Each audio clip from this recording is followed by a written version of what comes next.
endereçar-me naturalmente às amigas e os amigos de Montemoro Novo. Quero agradecer de maneira especial o trabalho do tradutor Pedro Moraes, que fez, desde o meu ponto de vista, uma tradução esplêndida, algo que não é muito comum nos tempos que correm. O debate sobre o colapso não tem presença nenhuma, desde o meu ponto de vista, nos média, e também não tem presença no discurso dos nossos dirigentes políticos, nem sequer aqueles teoricamente mais abertos e alternativos. Está presente, porém, na literatura e no cinema. Mas, desde o meu ponto de vista, essa presença tem mais a ver com um código de ócio, de lazer, que com a vontade de artelhar ao respeito um discurso genuinamente crítico. Eu devo deixar claro, desde o princípio, que não estou em condições de afirmar, sem margem para a dúvida, que se vai produzir um colapso geral do sistema que padecemos. O meu argumento é mais prudente. Afirma, sem mais, que esse colapso é provável. Ou se tenho que pôr mais ênfase no argumento que é muito provável.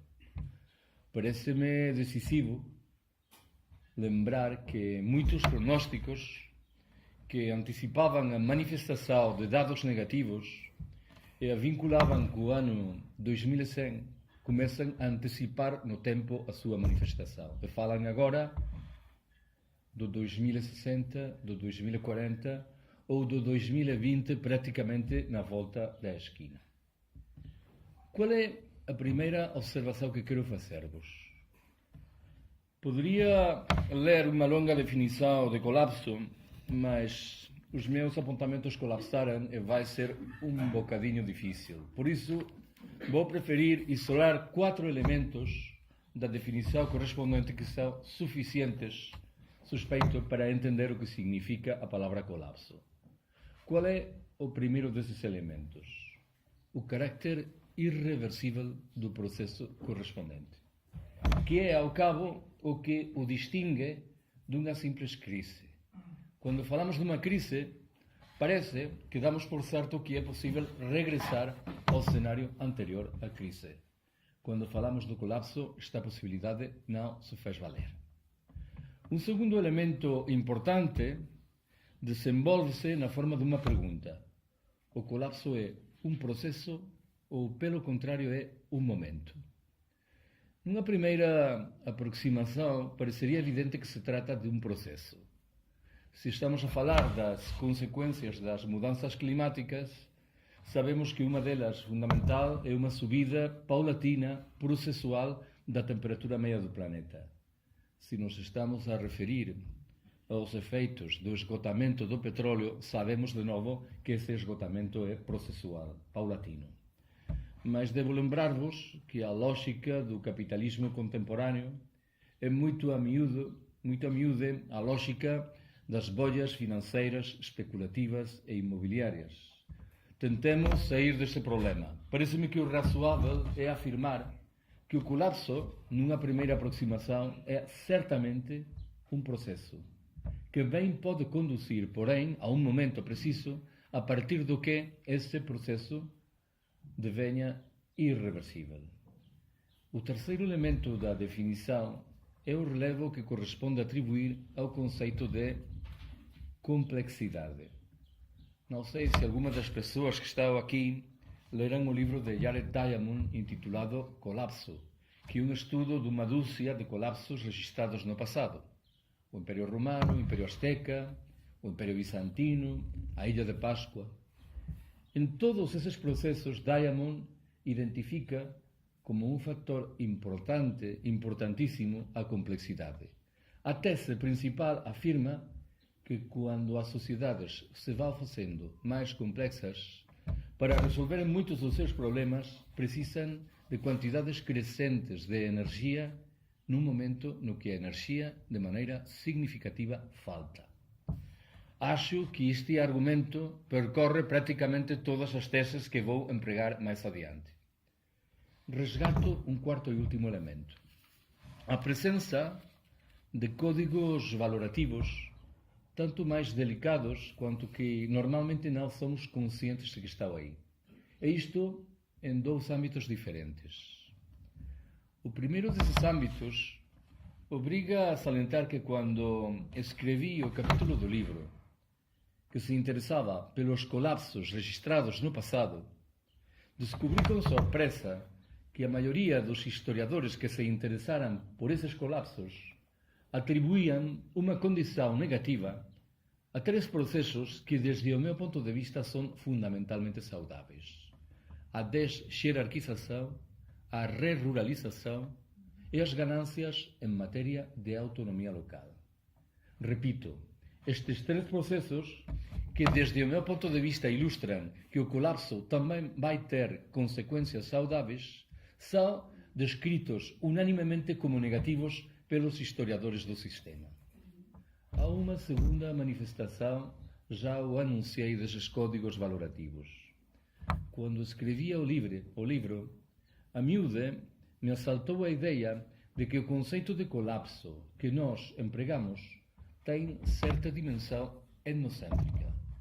Nós compreendemos o que significa a palavra colapso porque damos por certo que ainda não estamos no colapso e comparamos a realidade presente com o que pode acontecer no futuro.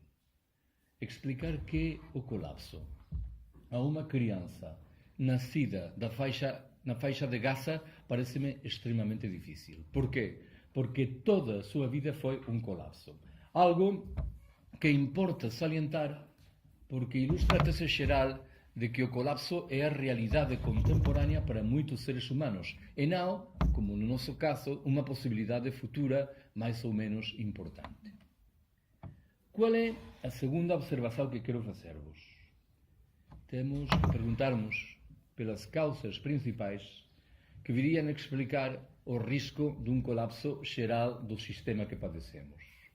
Tentarei responder de maneira fundamentalmente pedagógica e direi que há duas causas maiores, acompanhadas de outras que aparentemente menores, podem desenvolver problemas adicionais. As duas causas maiores são, por um lado, as mudanças climáticas e, pelo outro, o esgotamento das matérias-primas energéticas que hoje empregamos. Que me interessa contar em relação com o primeiro destes fatores? Sabeis com certeza, há cadeiras novas por aí, há cadeiras novas, que há um consenso muito forte na comunidade científica internacional no que diz respeito à ideia de que é inevitável que a temperatura média do planeta suba ao menos 2 graus em relação com os níveis próprios da era pré-industrial. Quando alcancemos esse momento, ninguém sabe o que vem depois, mas, em qualquer caso, nada saudável.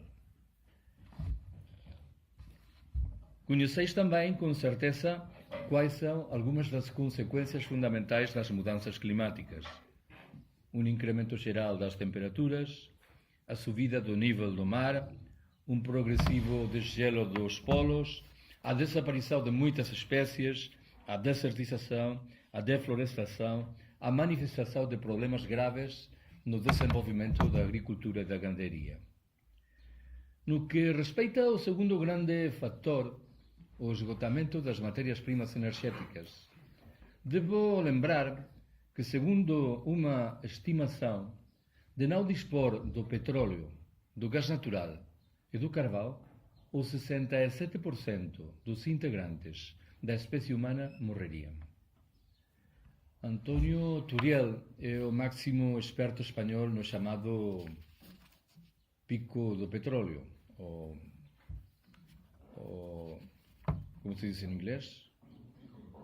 O peak oil. Turiel afirma que o pico conjunto das fontes não renováveis de energia, o petróleo, o gás natural e o carvão, se verificou no ano 2018. Em linguagem mais simples, a produção inevitavelmente está a descer ao tempo que os preços começam inevitavelmente também a subir. Estou disposto a aceitar que no caso das matérias-primas energéticas é imaginável uma combinação diferente da que hoje empregamos que poderia resolver muitos problemas. Mas devo salientar que não se está a trabalhar materialmente na introdução dessa nova combinação que reclamaria ela sozinha transformações radicais na textura das nossas sociedades. Algo que me invita a concluir que também, neste caso, estamos a chegar tarde. Mencionei há um momento que há outros fatores aparentemente secundários que poderiam, porém, multiplicar as tensões. Quais são esses fatores? A crise demográfica, que castiga em singular determinadas regiões do planeta. Uma situação social muito delicada, materializada no facto de que a metade da população tem que viver com menos de $2 diários, num cenário no que se anuncia uma reaparição com muita força da fome e dos problemas de acesso à água em regiões inteiras. A expansão das doenças, na forma de epidemias e pandemias de difusão mais fácil e rápida, de multiplicação dos cancros e das doenças cardiovasculares.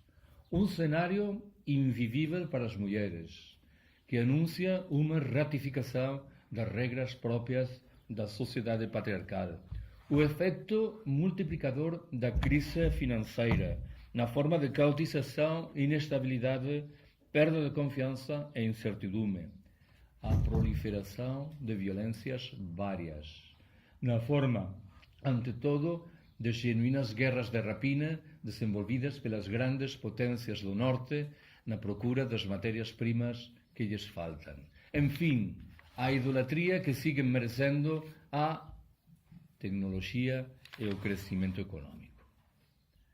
Qual é a terceira observação que quero fazer-vos?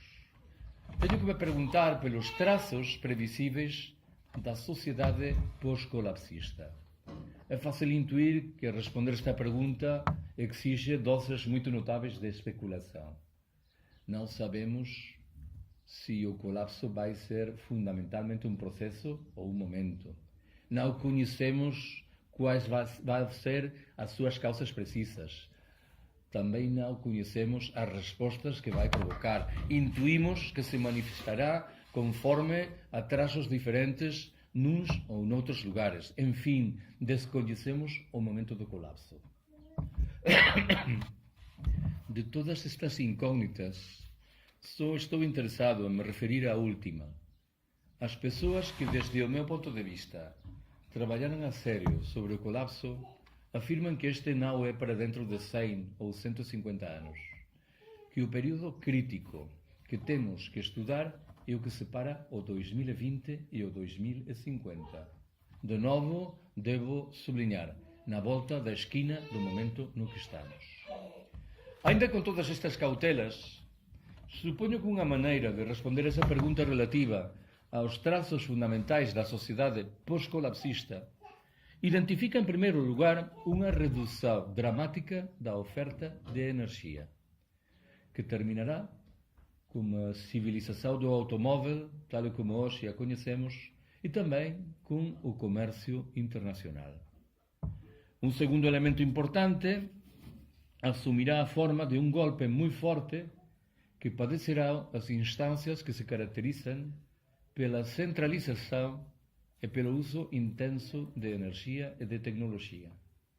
Em linguagem mais simples, os Estados, as grandes empresas, as Forças Armadas, que serão vítimas fundamentais, considero eu, que afortunadas do colapso do que falo.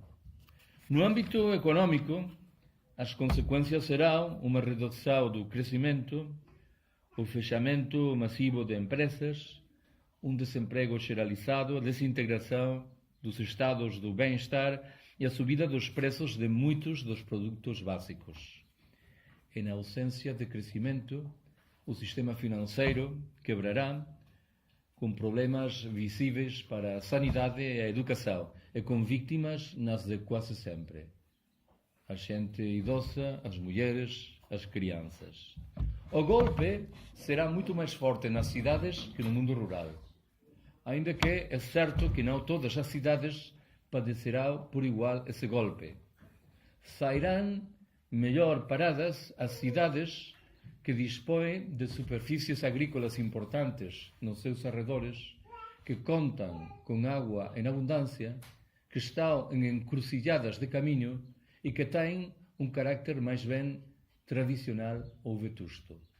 O modelo contrário, o de cidade que padeceu já os efeitos do colapso, foi oferecido pela cidade norte-americana de Detroit, a meca da indústria do automóvel, que tem experimentado nas 2 últimas décadas o colapso correspondente. Ainda que o cenário será manifestamente mais suave, no mundo rural, não nos enganemos. Os efeitos de muitas das políticas desenvolvidas nos últimos anos serão evidentes. Estou a falar da mala gestão dos solos, do monocultivo, da mecanização ou da mercadorização de tantas relações. Enfim, o mais fácil é que a população, em termos gerais, perda cifras, no bom entendido de que o fará conforme a processos diferentes segundo umas ou outras regiões. Qual é a quarta das minhas observações? No livro há 2 capítulos nos que analiso 2 respostas diferentes ante o colapso. A própria do que chamo os movimentos pela transição ecossocial e a característica do que decidi identificar baixo o nome de ecofascismo. Se tenho que resumir a condição da proposta dos movimentos pela transição ecossocial, identificarei 4 verbos: decrescer, re-ruralizar, detecnologizar, depatriarcalizar e decomplexizar as nossas sociedades. Por que, em primeiro lugar, decrescer? Se vivemos num planeta com recursos limitados, não parece que tenha muito sentido a aspiração a seguir crescendo ilimitadamente. Não sei exatamente qual é hoje a pegada ecológica portuguesa. Parece-me que é 2.3. A pegada ecológica espanhola é de 3 pontos. O que significa isto? Significa que para manter as atividades económicas hoje existentes em Espanha precisamos 3 vezes o território espanhol. Como se mal resolve este problema? Através de uma pressão inaudita desenvolvida sobre os direitos dos integrantes das gerações vindouras, sobre os direitos de muitos dos habitantes dos países do Sul e sobre os direitos dos membros das demais espécies com as que, na teoria, compartilhamos o planeta.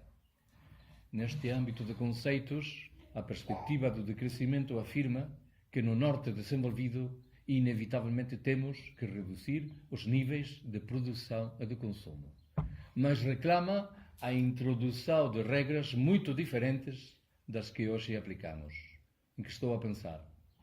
Na necessidade de recuperar a vida social que fomos desperdiçando, absorvidos como estamos pela lógica da produção, da competitividade e do consumo.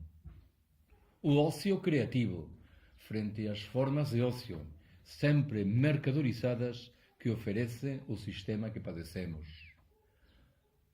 A repartição do trabalho, uma velha demanda sindical que infelizmente foi morrendo com o passo do tempo. A necessidade de reduzir as dimensões de muitas das infraestruturas produtivas, administrativas e de transporte que hoje empregamos. A urgência de recuperar a vida local, num cenário de reaparição de fórmulas de democracia direta e de autogestão. Enfim, no âmbito individual, a sobriedade e a singeleza voluntárias. O segundo verbo, ruralizar, tem um significado mais fácil de compreender. Bem sabeis que muitos dos nossos avós deixaram o mundo rural para passarem a viver nas cidades onde entendiam legitimamente que o cenário era mais habitável. Hoje assistimos incipientemente a um processo de signo contrário. Em qualquer caso, as pessoas que são moderadamente conscientes do risco de um colapso geral do sistema sabem que uma das poucas respostas eficientes das que dispomos ao respeito é a que reclama recuperar muitos dos elementos de sabedoria popular dos nossos camponeses velhos e muitas das práticas cotidianas do mundo rural. Admitirei de bom grau que o terceiro verbo, de tecnologizar, carreta certa dimensão provocadora. Se tenho que empregar o argumento com maior moderação, direi que acho que estamos na obrigação de analisar criticamente qual é a condição de muitas das tecnologias que o sistema nos presenteia, porque suspeito que não tem essa dimensão emancipadora, libertadora que a miúde atribuímos. Jon Sersan é o principal teórico do anarcoprimitivismo. Afirma de maneira rotunda que todas as tecnologias criadas pelo capitalismo levam por trás a pegada da divisão do trabalho, da xerarquia e da exploração. É um argumento sério, que é preciso tomar em consideração. Eu já disse que não vou tão longe. Limito-me a reclamar que analisemos criticamente a condição das tecnologias que o sistema gratuitamente nos oferece. Falei, num quarto de grau, da urgência de depatriarcalizar as nossas sociedades. Dentro de uns minutos vou defender a construção de espaços autônomos, autogestionados, desmercadorizados e depatriarcalizados. Esses espaços existem já. E, em muitos casos, progrediram certamente no caminho da autogestão e da mercadorização, quando conservam impolutas a maioria das regras de jogo próprias da sociedade patriarcal. Segundo uma estimação, os 70% dos pobres e os 78% dos analfabetos existentes no planeta são mulheres. Os dados são muito significativos. Não estamos a falar de um 52% de mulheres pobres contraposto a um 48% de homens. Estamos a falar da distância abismal que separa um 70% de um 30%. Conforme a outra estimação, as mulheres realizam o 67% do trabalho e recebem o 10% da renda. Nestas condições, afirmar que os problemas atávicos de marginalização simbólica e material das mulheres estão em vias de feliz resolução, considero eu que é dar-lhe as costas literalmente à realidade. Falei, enfim, da urgência de decomplexizar as nossas sociedades. Aceitamos sociedades cada vez mais complexas, como uma consequência muito delicada. Cada vez somos mais dependentes, cada vez somos menos independentes. O meu amigo Ramón Fernández Durán morreu em Madrid há 6 anos. Nos seus 2 últimos livros, quase póstumos, repetia uma e outra vez uma ideia. Dizia: muitos dos desherdados do planeta, habitantes dos países do Sul, estão, paradoxalmente, em melhor posição do que a nossa para fazer frente ao colapso que se avizinha. Por quê? Moram em pequenas comunidades humanas, mantiveram uma vida social muito mais rica do que a nossa, preservaram uma relação muito mais fluida com o meio natural e são, paradoxalmente, muito mais independentes. Às vezes me pergunto o que aconteceria num lugar como este se deixassem de chegar os suministros de petróleo. Tudo isto se viria abaixo literalmente da noite para a manhã. Se queremos recuperar independência, inevitavelmente teremos que aceitar sociedades menos complexas. Qual é a quinta e penúltima observação que quero fazer-vos? Já anunciei que o livro inclui outro capítulo que se interessa por isso que decidi chamar ecofascismo. Já sei que o termo é moderadamente surpreendente. Estamos acostumados a concluir que o prefixo eco acompanha realidades saudáveis ou, como pouco, realidades neutras. Devo lembrar-vos, porém, que no partido alemão nacional-socialista, o partido de Hitler, operou um ativo grupo de pressão de carácter ecologista que defendia o regresso ao mundo rural, que criticava agremente algumas das dimensões mais negativas da urbanização e da industrialização é que postulava o desenvolvimento de práticas vegetarianas. Tudo isso, naturalmente, em proveito de uma raça escolhida que devia impor regras de jogo de obrigada satisfação aos demais. Há uns anos que foi traduzido em Espanha um livro de um jornalista alemão chamado Karl Ameri. O livro intitula-se em espanhol Auschwitz comienza el siglo XXI, Auschwitz começa o século XXI. A tese principal que emprega Ameri salienta que estaríamos muito errados de concluir que as políticas que defenderam 80 anos atrás os nazis alemãos remetem a um momento histórico singularíssimo, conjuntural e por isso afortunadamente irrepetível. Ameri invita-nos, antes bem, a estudar pelo miúdo essas políticas. Por quê? Porque bem podem reaparecer nos próximos anos, não defendidas agora por ultramarginais grupos neonazis, senão postuladas por alguns dos principais centros de poder político e económico, cada vez mais conscientes da escassez geral que se avizinha e cada vez mais firmemente decididos a manter numas poucas mãos esses recursos escassos. É fácil intuir que no miolo da proposta ecofascista há uma discussão demográfica. Está a ideia de que no planeta sobra gente, de tal maneira que se trataria, na versão mais suave, de marginalizar quem sobram, isto de facto já o fazem, e na versão mais dura, de exterminar a quem sobra. Qual é a sexta e última observação que quero fazer-vos, na forma de várias conclusões rápidas? Primeira delas, assume de novo a forma de uma pergunta. Conseguiremos evitar o colapso?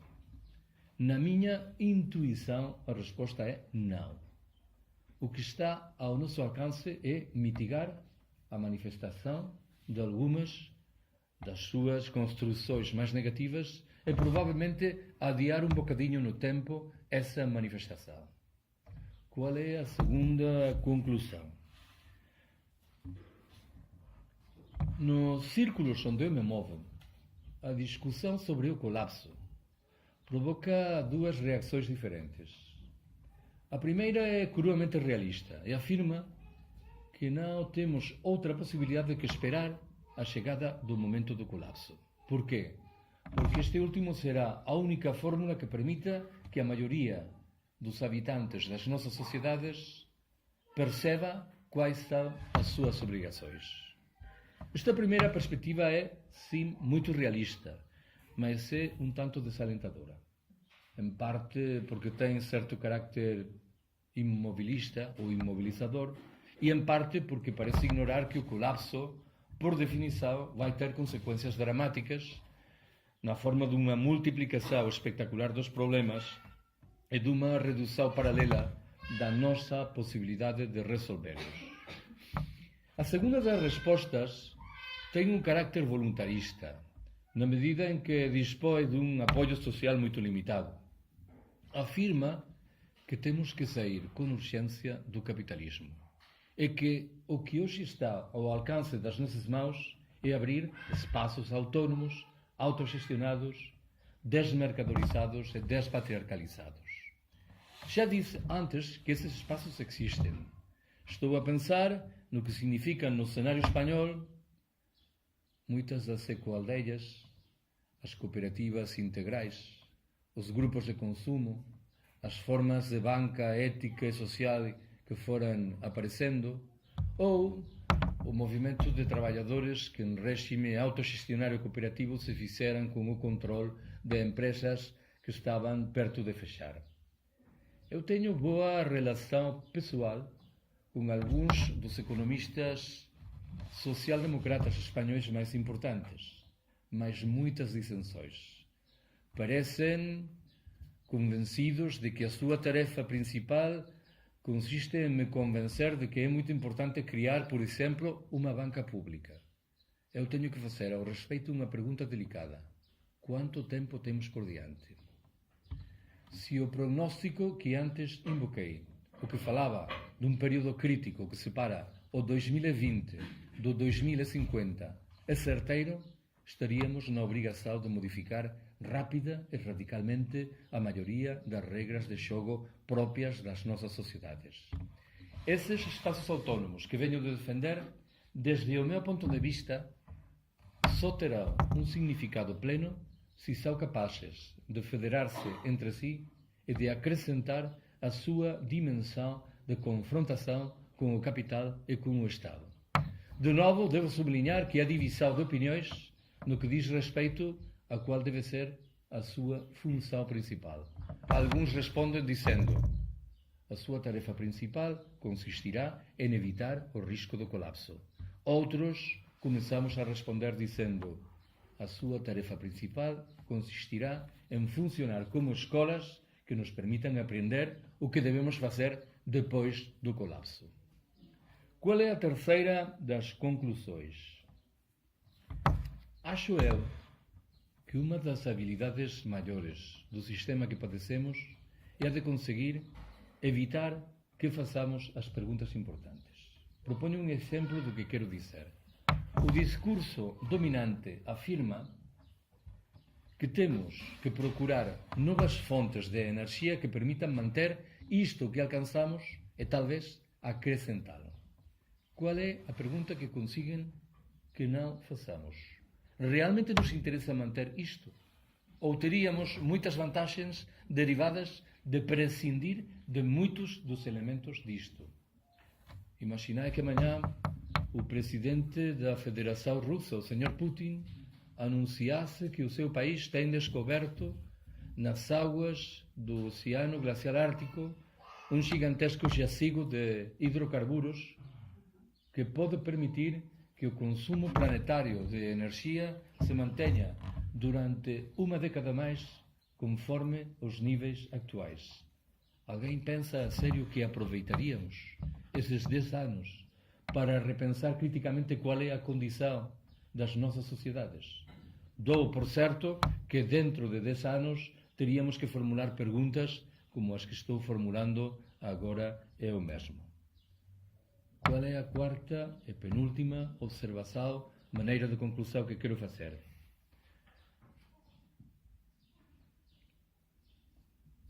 Desde o meu ponto de vista, as forças políticas emergentes em Espanha, estou a pensar no caso nomeadamente de Podemos, e as não tão emergentes, propõem discussões interessantes relativas ao regime que padecemos, mas nada ou muito pouco dizem da condição do sistema que está por trás desse regime. Em que estou a pensar quando falo do regime? Na discussão sobre a corrupção, o bipartidismo, no caso espanhol, a própria discussão sobre a república e a monarquia. Em que estou a pensar, porém, quando falo do sistema? Em todas aquelas matérias que não interessam às pessoas que opinam nas rádios ou nas televisões. No capitalismo, no trabalho assalariado, na mercadoria, na alienação, na exploração, na sociedade patriarcal, nas guerras imperiais, na crise ecológica, no próprio colapso. Desde esta perspectiva, não posso fazer outra coisa que chamar a atenção sobre o meu ceticismo ante a possibilidade de que as respostas ante tantos problemas procedam das instituições. Estas, infelizmente, estão marcadas pelos interesses de poderosas corporações econômico-financeiras. No melhor dos casos, abraçam horizontes próprios de um capitalismo verde que considera a ecologia como uma fonte adicional de benefícios. E sempre desenvolvem políticas de curto prazo estritamente avançadas com as aberrações da lógica eleitoral. Qual é a quinta e última das minhas conclusões? Quando escrevi o capítulo do livro relativo aos movimentos pela transição ecossocial, imediatamente percebi que a maioria dos autores que trabalhavam sobre essa matéria bebiam de uma veia libertária. de maneira consciente ou inconsciente. Ao cabo, o que estavam a defender como alternativa era a auto-organização das sociedades desde abaixo, desde a autogestão e a democracia direta, desde o apoio mútuo. Há bastantes anos, estando um dia em companhia com 2 colegas professores de ciência política, em determinada altura começaram a falar sobre o programa de uma matéria intitulada Ideologias Políticas Contemporâneas. Eu lembro que um deles afirmou que não correspondia incluir o anarquismo nesse programa porque não era uma ideologia política contemporânea. Eu, que até então ficava calado, preferi intervir para dar-lhe a razão a quem afirmara tal coisa. Disse: tens toda a razão. O anarquismo não é uma ideologia política contemporânea. É uma ideologia política do futuro. Ou ao menos é aos olhos de quem pensamos que o capitalismo vai, de maneira muito clara, cara a um colapso terminal que obriga a considerar seriamente a atualidade de um projeto que reclama a autogestão, a democracia direta e o apoio mútuo. Obrigado por ter-me escutado.